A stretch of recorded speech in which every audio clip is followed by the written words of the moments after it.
I've been wanting to make this video for years, and I was thinking, since I've been talking a lot about politics, it's the best time now during election year to talk about more about, like, I don't know, American history. And I know my political videos and American history doesn't get a lot of views, but I don't care. So if you're not subscribed already, please subscribe. Today we're going to talk about the anti-slavery party that was created in 1854. So I grabbed my handy dandy notepad and I realized I took no notes. I do know a lot about this subject. Just to make it easier, I'm going to play a quick TikTok video that's going to explain it far better than I can, and then I'll come back and then we'll kiki. Democrats passed the fugitive slave law. And what's that? That's if a slave escapes from the South and goes north, you have to snitch on your neighbor and say that he's hiding slaves in his garage. And if you don't snitch on your neighbor, you've committed a federal crime and you'll be arrested. Here's the fugitive slave law, 1854, runaway slave Joshua Glover, and he's in Wisconsin trying to make his way to Canada. He's caught and he's put in jail, and they're going to ship him back down south.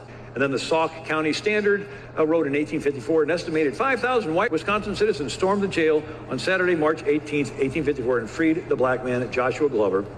And 2 days later, these same white Republicans in Wisconsin go to Ripon, and they form an anti-slavery political party called the Republican Party. So back in the 1800s, the Democrat Party used to be called the White Supremacy Party, and they wanted slaves. They wanted people to work in the agriculture, in the fields, and clean their bathrooms. They wanted slavery. So if any slave escaped and went up north and escaped the South, then they would be imprisoned. Now, this monumental time in history would have never happened if it wasn't for Joshua Glover. Joshua Glover, I have done so much research on, but since this was back in the 1800s, things get lost in translations. I've heard different stories about Joshua Glover, but from what I have come to feel, I got this information that I'm going to give you from a video. The video did have incorrect information in it, so I'm just hoping this part is true. Originally, Joshua Glover was a slave in Missouri, and then he escaped and he went to Milwaukee, where he had a job, a house, a girl. He had his own, like, he wasn't a slave. You can have jobs, like.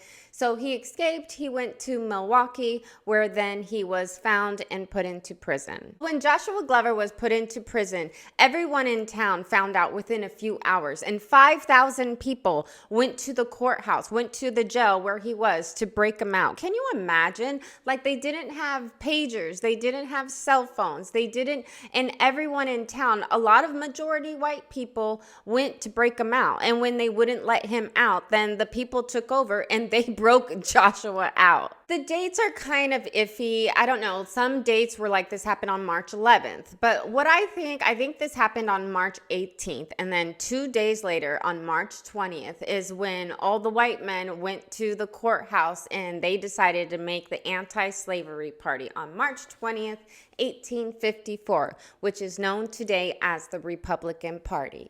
Remember when I said that I saw a video that I got the information from, but they also gave incorrect information in the same video?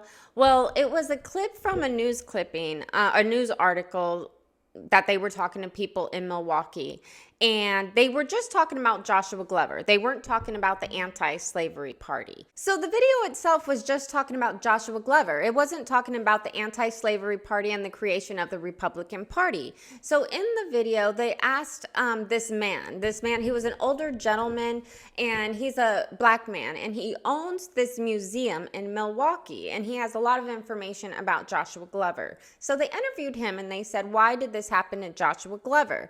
And then that same man that owns a museum said, you know, the Republican Party. And he put it in a way that it's the racist Republicans that did this to Joshua Glover, not knowing that that was why the Republican Party was created, as the anti-slavery party. Like, your museum should be about the Republican Party, sir. Stop fucking lying.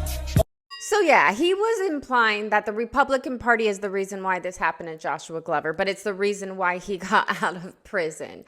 I would have done so much research in the last few years about Joshua Glover that I remembered a few years back, I was looking up more information about it, and I found a website where it was, I don't know if it was a director or producers or whatever. People wanted to make a movie about this and they wanted to raise money for it. So it was like a website that you can donate money if you want this startup, if you want to, have this movie produced. But there was no funds, no one donated. And it was like, this theme was like years old when they created to get funding for this movie to be made. And I think this movie needs to be made. If you guys like this one, give it a big thumbs up. I do want this to be a movie. This needs to be a movie. This story needs to be told. Yeah, come back if you want to chit chat and hang out with me, and I'll see you in the next one. Boy, boy, boy, boy, boy, boy, boy. Ladies and gentlemen.